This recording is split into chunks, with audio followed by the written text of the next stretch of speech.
శివుడికి నరసింహస్వామికి యుద్ధం జరిగిన విషయం మీకు తెలుసా? ప్రహ్లాదుడిని కాపాడటానికి నరసింహస్వామి హిరణ్యకశపుని వధించాడు. కానీ వధు తర్వాత కూడా ఆయన కోపం తగ్గలేదు.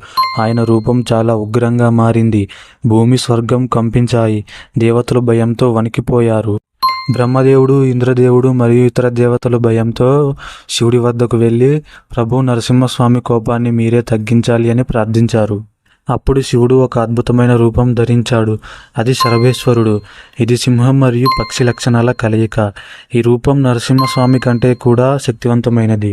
నరసింహుడు శరభేశ్వరుడి మధ్య భీకరమైన యుద్ధం మొదలైంది. ఆకాశంలో మేఘాలు గర్జించాయి. భూమి కంపించింది. సముద్రం అలజడి చెందింది. యుద్ధం తరువాత నరసింహస్వామి కోపం తగ్గింది. ఆయన మళ్ళీ విష్ణు రూపంలోకి వచ్చి శివునికి నమస్కరించాడు.